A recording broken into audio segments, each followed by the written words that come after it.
नमस्कार मित्रों और मेरे प्रिय छात्रों। भूगोल विषय में मृदा पाठ का पहला भाग पहले हमने बताया था। आज इसके भाग दूसरे को हम शुरू करते हैं।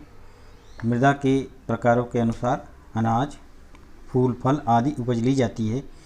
महाराष्ट्र के दक्कन के पठार पर रेगुर मृदा के क्षेत्र में प्रमुख रूप से ज्वार, बाजरा जैसी फसलों का उत्पादन होता है, जबकि कोंकण, केरल, तमिलनाडु, कर्नाटक की मृदा में चावल का उत्पादन होता है। मध्य प्रदेश में पानी का निकास होने वाली मृदा में आलू की फसल का उत्पादन होता है।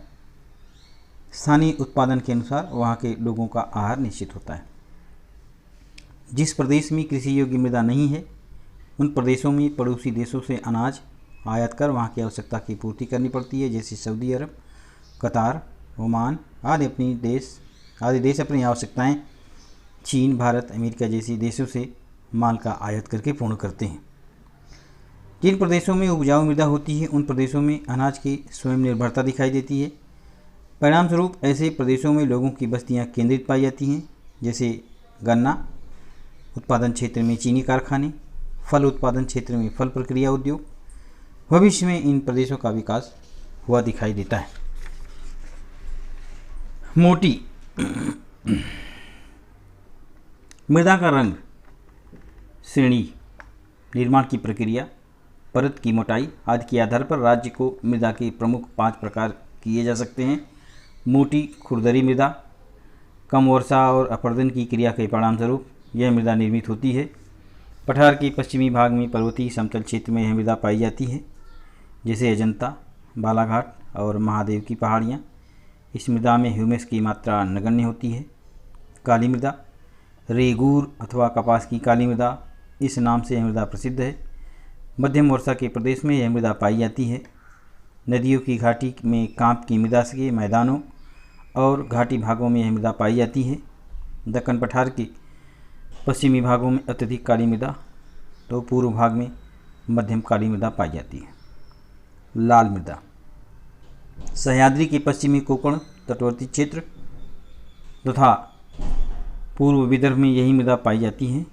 अतिवर्षा के प्रदेश में चट्टानों का होने वाला अपर्दन बड़े पैमाने पर बह जाता है, जिससे मूल चट्टान अनावृत हो जाती है। चट्टानों में स्थित लौह का वातावरण में निहित ऑक्सीजन के साथ संयोग होता है और रासायनिक क्रिया घटित होती है। इसके द्वारा मृदा का निर्माण होता है। इस मृदा का रंग लाल होता है। तटवर्ती कांप की मृदा, कोंकण की अधिकांश नदियाँ लंबाई में कम परंतु वेगवान होती हैं। परिणामतः नदियों द्वारा लाई गई कांप की मिट्टी नदी के मुहाने पर जमा हो जाती है। पश्चिम तटवर्ती भागों में नदियों के मुहाने पर इस मृदा का निर्माण हुआ है, जैसे धर्मतर, पनवेल आदि क्षेत्र। पीली सी कत्थई मृदा, पीली मृदा अतिरिक्त वर्षा के प्रदेशों में यह मृदा पाई जाती है। यह मृदा अधिकांशतः उपजाऊ नहीं होती, अतः कृषि के लिए इस मृदा का उपयोग कम होता है। चंद्रपुर भंडारा के पूर्व भाग तथा सह्याद्री के पर्वतीय भागों में यह मृदा पाई जाती है। आते हैं अगले पेज पे।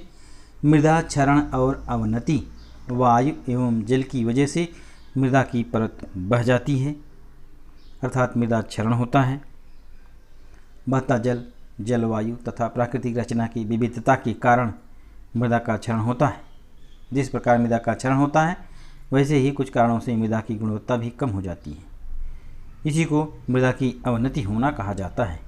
इसी से अधिक उत्पादन प्राप्त करने के लिए रासायनिक कीटनाशकों और तृणनाशकों का भी उपयोग किया जाता है। फसलों में उर्वरकों और खादों का अति उपयोग करने से मृदा अवनति होती है। अति जल सिंचाई से भूमि के ऊपर क्षार ऊपर आ जाते हैं और भूमि लवण युक्त हो जाती है। रासायनिक द्रव्यों के अति उपयोग के कारण यह द्रव्य मिट्टी में वर्षों तक वैसे ही बने रहते हैं। इससे मिट्टी के सूक्ष्म जीवों के नष्ट होने का खतरा होता है। मिट्टी में ह्यूमस की मात्रा कम हो जाती है। वनस्पतियों को मिट्टी से आवश्यक पोषक द्रव्य नहीं मिल पाते। मृदा की पीएच वैल्यू घटने पर ऐसा माना जाता है कि मृदा की अवनति हो गई।